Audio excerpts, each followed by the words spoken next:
এজেট of Bangla news চ্যানেলে আপনাদের স্বাগত। এই মুহূর্তের পর সব থেকে বিরাট বড় খবর, রহস্য জিইয়ে রেখে পাহাড় দখলে একাধিক কৌশল মহারাজা প্রদ্যোৎ কিশোর দেববর্মনের। বিস্তারিত জানিয়ে দেবের সঙ্গে থাকবেন। সামনেই লোকসভা নির্বাচন, একটি মহল থেকে বলা হচ্ছে ভোট হবে মার্চে, অর্থাৎ ফেব্রুয়ারিতে ভোট অন অ্যাকাউন্ট পেশ করলেই ভোটের দামামা বাজবে। আরেকটি মহল থেকে বলার চেষ্টা করা হচ্ছে মার্চ নয় এপ্রিলে হবে লোকসভার ভোট। তার মানে ভোট এগিয়ে আনার কোনো প্রশ্নই নেই, বরং ঠিক সময়ে হবে ভোট।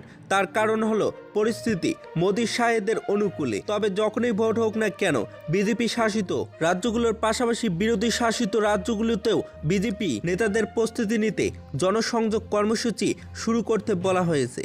রাজ্যের দুটি আসনের মধ্যে একটি আসন অর্থাৎ পূর্ব ত্রিপুরা সংরক্ষিত আসনটি নিয়ে চিন্তায় শাসক শিবির, কিন্তু ত্রিপুরামতায় ভাঙন শুরু হওয়ার কারণে শাসক শিবির এখন অনেকটাই চিন্তামুক্ত।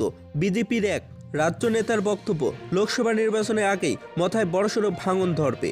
বেশ কিছু নেতা মতা ছেড়ে বেরিয়ে যাবে এবং যোগ দেবে বিজেপিতে। আর তাই যদি হয় তাহলে এবার লোকসভা নির্বাচন যে বেশ জমজমাট হবে তা বলাই বাহুল্য। বিজেপির অন্দরমহল সূত্রে খবর, মতাকে মন্ত্রিসভায় অন্তর্ভুক্ত করতে জোর চেষ্টা হচ্ছে। মতা মন্ত্রিসভায় যোগ না দিলেই পূর্ব ও পশ্চিম ত্রিপুরা আসনে লড়াই করবে বিজেপি। পূর্ব ত্রিপুরা আসনটি মতাকে না দিয়ে বিজেপি চাইছেন তাদের মন্ত্রিসভায় অন্তর্ভুক্ত করাতে। এই নিয়ে দিল্লির নির্দেশেই বিএল সন্তোষের উপস্থিতিতে মথার প্রতিনিধিদের সাথে বৈঠক হতে পারে বলে খবর। এবং বিজেপির নেতারা ভালো করেই জানেন মথা ছাড়া পূর্ব ত্রিপুরা আসনটি প্লাস করা তাদের পক্ষে অনেকটাই কষ্টের। এবং আবার মথার নেতারাও জানেন যে বিজেপির সমর্থন ছাড়া পূর্ব ত্রিপুরা আসনে তাদের প্রার্থীর জয় পাওয়া সম্ভব নয়, এবং ফলে একে অপরকে বড়ই প্রয়োজন। মথার অস্তিত্ব রক্ষায় বিজেপির সমর্থন প্রয়োজন।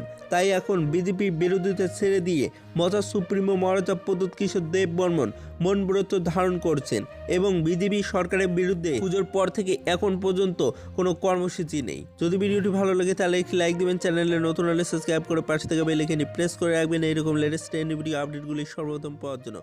রিপোর্ট এজেট অফ বাংলা।